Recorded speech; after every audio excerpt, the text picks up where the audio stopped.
नमस्कार सर्वांना. आता आपण आजच्या व्हिडिओमध्ये तुलसी विवाहाबद्दल माहिती बघणार आहोत. तुलसी विवाह का साजरा केला जातो, भगवान विष्णूबरोबर तुळशीचा विवाह का केला जातो. बघा, तसं बघितलं तर प्रत्येक जे पूजा असतात त्यामध्ये तुळशीला खूप अनन्यसाधारण महत्त्व आहे. एकदा काय झालं, भगवान श्रीकृष्णांची तुला करत असताना एका पारड्यात भगवान श्रीकृष्ण व दुसऱ्या पारड्यात त्यांच्या वजनाचे दागिने सर्व त्यांच्या पत्न्यांनी घातले होते, तरी तुला पूर्ण होत नव्हती. त्यावेळेस सत्यभामेने एक तुळशीचे पान त्या दुसऱ्या बाजूला ठेवले, तर ते अलंकाराचे पारडे ताबडतोब खाली आले. तुळशीच्या पवित्र व निष्काम प्रेमामुळेच ही गोष्ट पूर्ण झाली. तेव्हा आशीर्वाद म्हणून विष्णूंनी तिला पत्नी स्वरूपाचा मान दिला व प्रत्येक वर्षी म्हणजे प्रत्येक वर्षाला ज्यावेळेस विवाहांची सुरुवात होईल त्यावेळेस अगोदर तुळशीबरोबर माझे लग्न लावले जाईल आणि त्यानंतरच इतर वधूवरांचे विवाह होतील, असा आशीर्वाद त्यांनी तिला दिला. तेव्हापासून आजपर्यंत बघा, तुळशी विवाहानंतरच आपल्यामध्ये घरामध्ये मंगल कार्याला सुरुवात होती. ही झाली तुळशी विवाहाची कथा. पण ही जी तुळशीचं जे लग्न झालंय, नेमकं या तुळशीची काय कथा आहे ती आपण बघू. या तुळशीच्या बघा वेगवेगळ्या कथा आहे.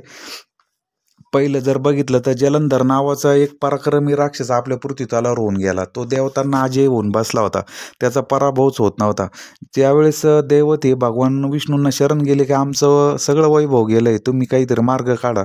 भगवान विष्णूंनी ज्यावेळेस बघितलं तर त्यावेळेस त्यांच्या असं लक्षात आलं की त्याची जी पत्नी वृंदा आहे, त्या वृंदेचं जे पतिव्रत्य आहे त्यामुळेच तो जलंधराचा वध होऊ शकत नाही. त्यावेळेस त्यांनी कपट कारस्थान रचले आणि विष्णूंनी जलंधराचे रूप घेतले आणि त्यांनी वृंदेजवळ जाऊन तिच्या हाताला स्पर्श केला. त्यामुळे काय झाले, वृंदेचे पतिव्रत्य भंग झाली. त्यामुळे जलंधर लढाईमध्ये मारला गेला. मग हे सर्व जेव्हा वृंदेच्या लक्षात आले तेव्हा तिने विष्णूंना शाप दिला आणि स्वतःही सती गेली. तेव्हा तिने अग्निकाष्ठ भक्षण केली. तिच्या मृत्यूच्या ठिकाणी मग त्यावेळेस एक वनस्पती उगली आणि ती वनस्पती म्हणजेच तुळस.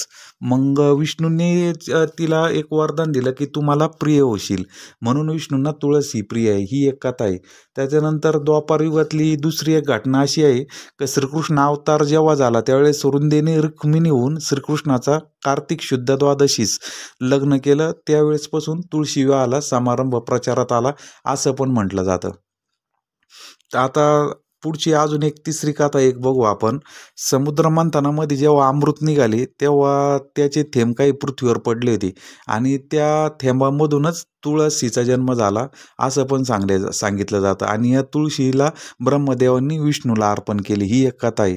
तर अजून एक तिसरी कथा अशी आहे की राजा धर्मध्वज व राणी माधवीची मुलगी ही अतुलनीय होती, म्हणून तिचं नाव तुळशी असं ठेवलं.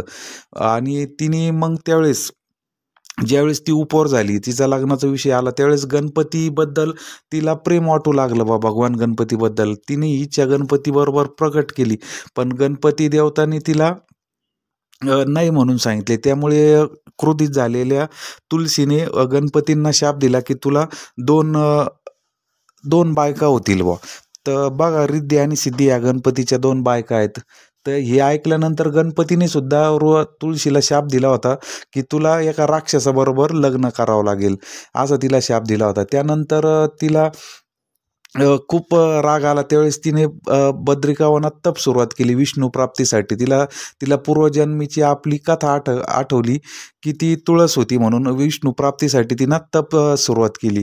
तर पूर्वजन्मीची जी तुळशी नावाची वृंदावनात गोपी होती, ती राधेने तिला कृष्णाच्या सन्निध एकांतात बघितलं. त्यामुळे राधेला राग आला आणि तिला शाप दिला की तुला मानव जन्मामध्ये रूप घ्यावं लागेल, म्हणून राजा धर्मध्वजाच्या पोटी तुळशीने जन्म घेतला, अशी पण एक कथा आहे.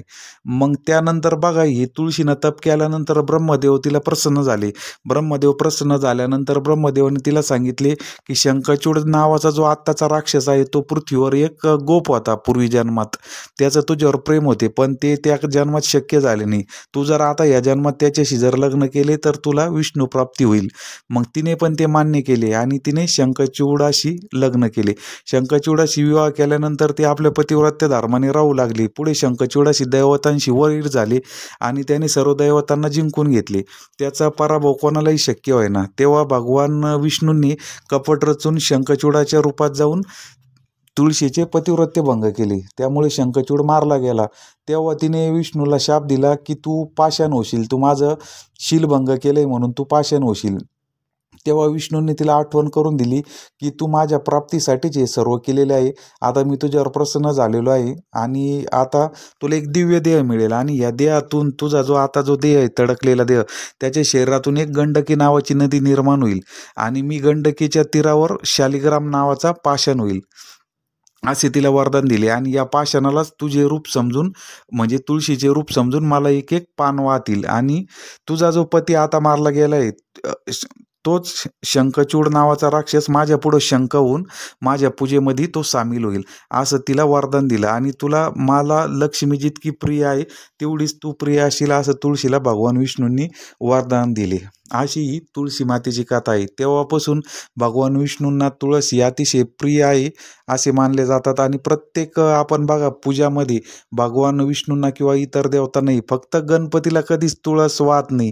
तर ते का वाहत नाही त्याचं कारण तुम्हाला वरती समजलं असेल. ही खूप एक पौराणिक कथा आहे, बऱ्याच जणांना माहीत नाही. आज त्या कथेचा पण तुम्हाला या व्हिडिओच्या निमित्त उलगडा झालेला आहे.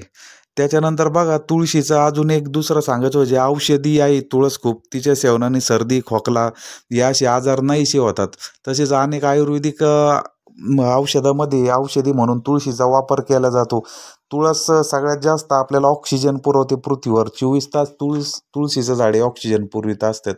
बघा तुळशीच्या विवाहामध्ये जर घरातील कोणी आपण सम्मिलित जर झालो, ज्या घरामधील कोणाचे लग्न होत नसन त्यांनी तुळशी विवाहामध्ये आवर्जून सम्मिलित व्हावे. ज्या अक्षदा तुळशीच्या विवाहामध्ये पडतात त्या आपल्या अंगावर पडल्या म्हणजे ज्यांचे लग्न होत नसन, अडचण येत नसन त्यांचे पण लग्न व्हायला मदत होते. हा एक गुप्त तोडगा तुम्हाला आज मी सांगत आहे. तेव्हा प्रत्येक हिंदू धर्मियांनी आपल्या घरासमोर तुळशी विवाह अवश्य करावा आणि घरात कोणाचं लग्न होत नसेल तर त्यांना सुद्धा तिथे उभे करावे, ज्या कारणामुळे त्यांच्यावर अक्षदा पडते.